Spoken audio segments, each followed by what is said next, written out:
هيله معقولة وتلقى dadka inay wax tarto maadaama waxa aan ka shaqeynayno ay tahay wax bilaadanka jirkiisa ku saabsan oo maarta bilaadanka inay nafaqeeyaan ama nooleeyaan aan ugu talagalnay shirkad maarta aad iyo aad boqol soo dhaweyntii macna ragga jooga aad iyo aad macnaha u fiican yihiin marka alxamdulillaah rabbil caalamiin hadda kulanti waxaan wanaagsan daawadayaal ku soo dhawaada barnaamijka kaamirada gal ganacsi oo idinkaga imaanaya suuqa weyn ee Bakaraha ee magaalada Muqdisho maanta barnaamijkeena waxaa marti noogu ah kambaniga Sajid Pharmaceutical Company oo ah kambani soo dejiya daawada waxaana sharaf weyn noo ah in uu ka soo muuqdo barnaamijka kaamirada gal ganacsi waxaan gudaha u gali doonaa xarunta Sajid Pharmaceutical Company waxaan idin soo gudbin doonaa adeegyada uu ahaayo bulshada Soomaaliyeed iminka waxaa gudaha ugu jirnaa xarunta Sajid Pharmaceutical Company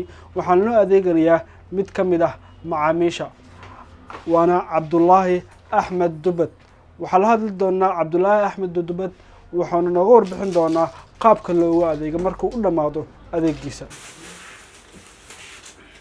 magacaygu waxaa la yidhaahdaa Sheekh Cabdullaahi Axmed Dubad waa systemkan macnaha shirkadda Sajid ayaan ka adeegtaa mar walbaan ka adeegtaa in muddo 20 sano macnaha la eg yani adeegga macaamiisha maarta inaga dhexeeyo ee heer sare si fiican baa laysoo dhaweeyaa waa meel aad dadka macnaha looga qiimeeyo meel dad wanaagsan ay joogaan weeye marka kaligeena macnaha waa badannahay macnaha dad badan baa meesha ka adeegto oo la soo koobi karin marka waa shirkad maarta aad iyo aad boqol soo dhaweyntii macnaha ragga jooga aad iyo aad macnaha u fiican yihiin marka alxamdulillaah rabbil caalamiin hadda ayaan ka adeegnaa hadda kula hadlayo 20 sano waa ka adeegtaa marka waqti waa la adeegaa si fiican waa la soo dhaweeyaa rag fiican oo macnaha aad u fiican oo culimo ah oo akhlaaqooda aad u sareyso yaa meesha joogo waana ku qanacsanahay runtii wax tayo leh oo wanaagsan wayna siiyaan waa shirkad aan la heli karin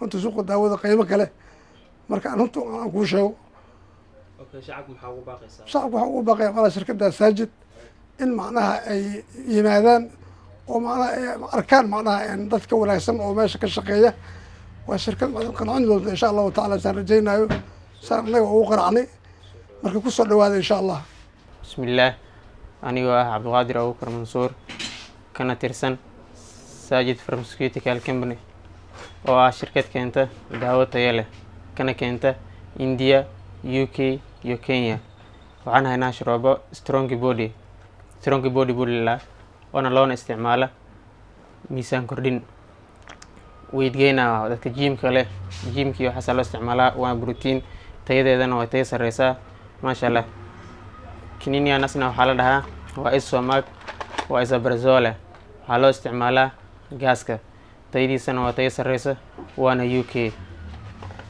kiniiniyan asna waxa loo isticmaalaa metformin oo 500 mg waxa loo isticmaalaa sokorta dalkiisana waa UK tayadiisana waa maasha Allah shiroobadan ayadana waxa la Apatomax waa shiroobo fitamiin ah waa ayadana cayilka oo aan shiroobo cayil ah waana maasha Allah tayadana way sareysaa waa furaysaa kiniiniyan asna waxa la Rezole waxa asna waa Omeprazole waana UK waa kiniini gas oo tayadiisana 100% ay tahay kiniiniga waa kiniin waxa la Norbain waa kiniini xanuun baabiya wuxuu fiican yahay qandho jabin madax xanuunka caadi xanuunka murqo xanuunka iyo neerfaha waa kiniini tayadiisana ay sareyso waana ah dalkiisana uu yahay madda in Kenya Nairobi waana kiniini tayadiisana ay sareyso kiniinigaasina waxa la waa Amoxicillin Amoxer 500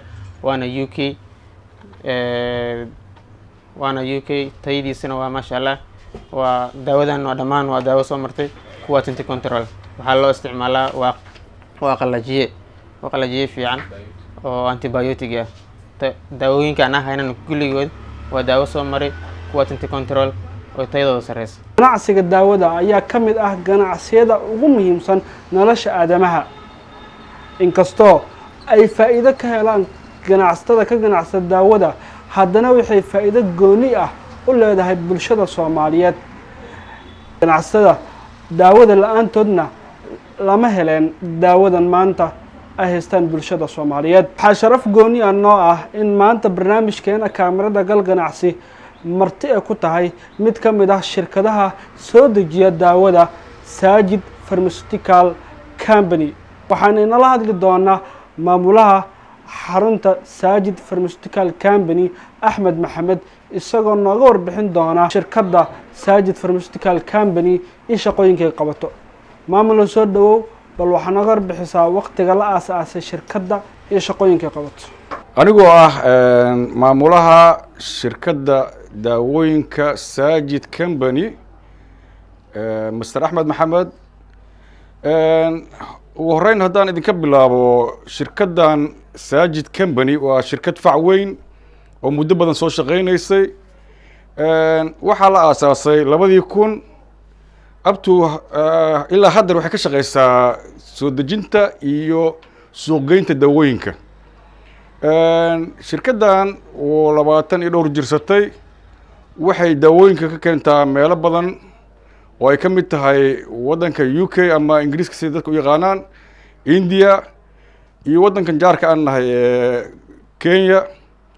daawooyinka aan keenahay waa daawooyin tayo leh oo nagu talagalnay dadweynaha Soomaaliyeed in ay ka faa'iideystaan. ilaahayna waxaan u rajaynaynaa inay ku caafimaadaan daawooyinka aan keenno. quality ahaanna waa soo mareen quality control. shirkaddan daawooyinka ka keenta meelahaas kala duwan waxay supply garaysaa suuqa oo dhan.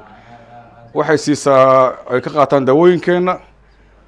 waa daawooyin tayo leh, macquul ah.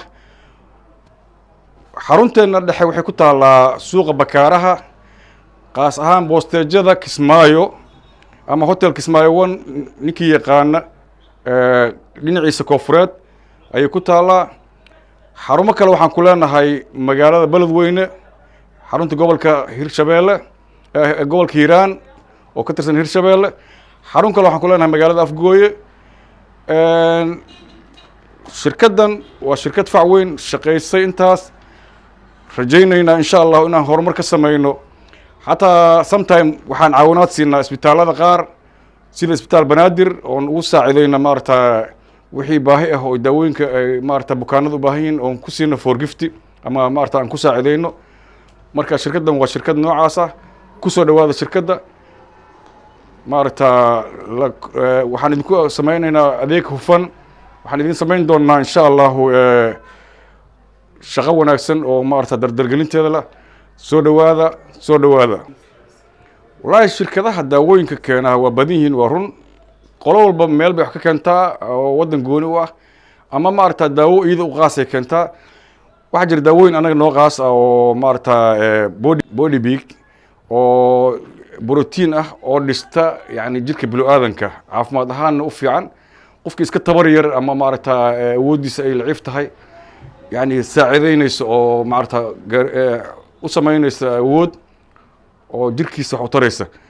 waxaa jira daawooyin badan oo ay ka mid tahay midaan gaaska oo kale agteeda taala oo default gel la yiraahdo oo dadka gaaska qabaahi u fiican. daawadan noocan waxaan ka keenay Kenya, Nairobi. waa daawo tayo leh oo qofkii gaas leh maarata qaas ahaan anfacaysa. waxaan keenaa kanini oo amoxicillin oo asigana qaas ah oo anaga noo qaas oo aan ka keeno UK oo antibiotic waxtar leh. daawooyin badan oo noo qaas waa jiraan oo hadda aan soo koobi karin. marka daawada waddanka dadka keena un baan ka mid nahay anagana. yani waxyaabo noo qaas oon keeno oo noocyadaas aan ku sheegay ay ka mid yihiin waa jiraan. wax dadka aan la mid nahayn waa jiraan oo maaragta sidaas oo kale aan anaga la mid nahay daawooyinka ay keenaan. tayada daawadeenna runtii qofkii arkayna waa arkay, qofkaan arkinna waa tijaabin karaa. waa daawooyin tayo leh, macquul ah, ugu talagalnay dadka inay wax tarto. maadaama waxa aan ka shaqaynayn ay tahay wax bini'aadanka jirkiisa ku saabsan oo maaragta bini'aadanka inay nafaqeeyaan ama nooleeyaan aan ugu talagalnay inaan keenno wax tayo leh ayaan maaragta ku qasbannahay. muhiimna ah uguna adeegno bulshada wax muhiim ah oo tayo leh oo maaragta quality inaan u keenno ugu adeegno. annaga shaqada aan qabanno waa keenista iyo qaybinta daawooyinka. daawooyinka jumlo ayaan gadnaa markaan dibadda ka keenno oon soo dejinno nooc jumlo ayaan ku bixinaa. waxaa jira baranjaal aan leenahay oo kuwaan aan ku sheegayo beledweyne iyo ku yaalo afgooye iyaga laftooda waa iska nooc jumlo, laakiin waxaa la yidhahdaa jumlada dhexaa la yidhaahdaa. qofkii tafaariiq rabana waa ka gadaan oo farmasiyaalka ka yimaada tuulooyinka ama isla degmada dhexdeeda ah ayay ka gadaan. qofkii 5 xabo rabo, qofkii 1 xabo rabo, nooc tafaariiq iyaga u shaqeeya. laakiin xarunteena dhexe waxay u shaqeysaa qaab jumlo ah oo dadka raba wixii kartoon gaaraya wixii ka badan inay qaataan dadka raba ayaan la macaamilnaa.